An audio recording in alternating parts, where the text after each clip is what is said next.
This is Charlie Kao at the World Travel Market in London with Jacinta Zioka, who's the Acting Chief Executive Officer for Kenya Tourism Board.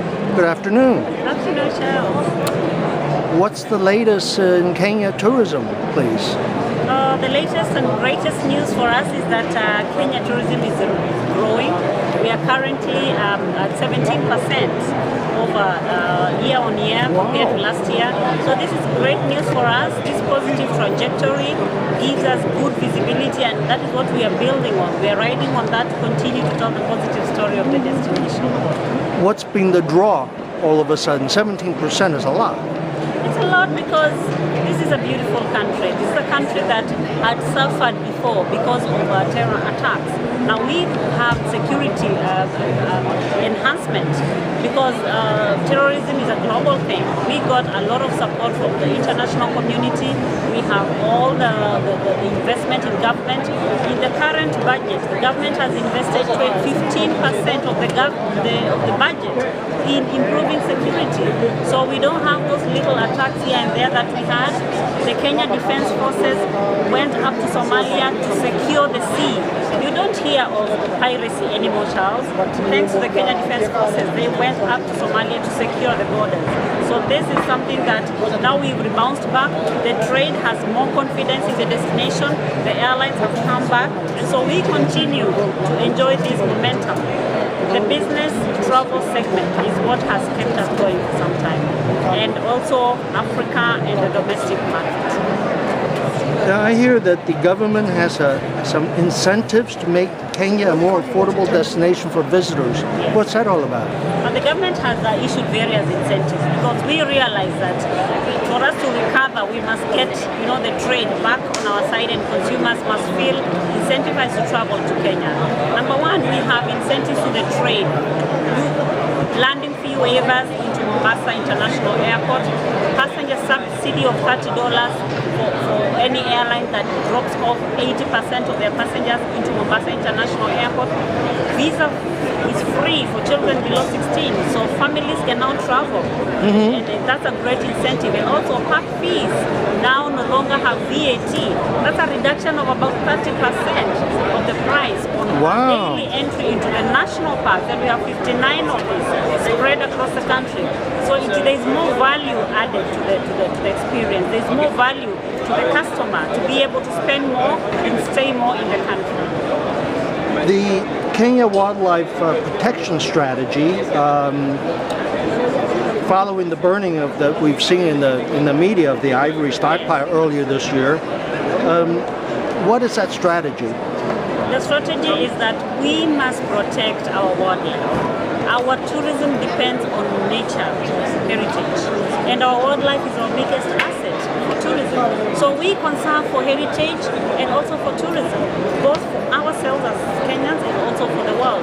So we believe that the wildlife and the ivory is worth more alive, is worth more while the animal is alive than when it is killed by poachers to sell this. So we stand for banning of ivory trade because we don't believe that it is worth more than, you can visit Kenya many times and see the same elephant, and that will earn the country more than just one person selling a tusk once and for all into the market. So we believe our animals are worth more alive. That is why we banned those tons of ivory, because we want to say no to ivory trade.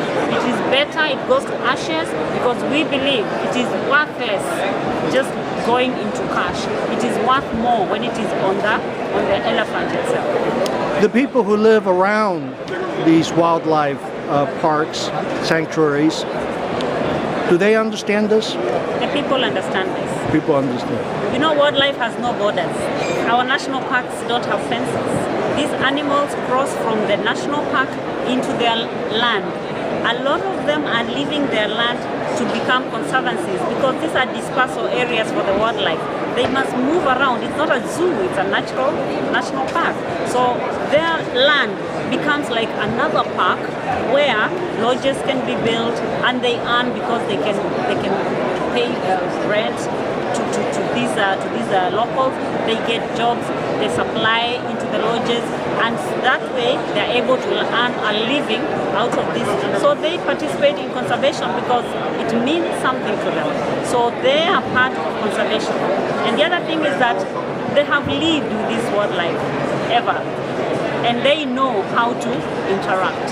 So if we just encourage them to continue conserving by finding tourism more of an economic activity, then they'll continue to do so. So that is a key strategy for the government. And I presume they would be the watchdog. Of course. They from know, the poachers. Of course. They know how the animals move. They know who is new in this area, and they watch out for the poachers. The poachers, I mean, people will not just walk into your community and start killing your animals, you know? Maybe as you're the watchdog, you're the person who knows, you know, what exists where. So they become like community police, and they're able to support because they know they earn from it. It means a lot to their community and their livelihoods.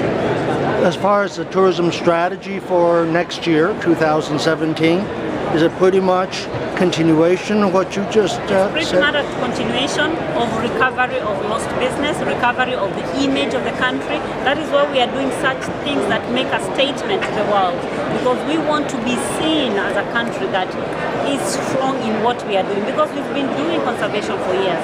So such statements only tell the world that this is the Kenya that we are.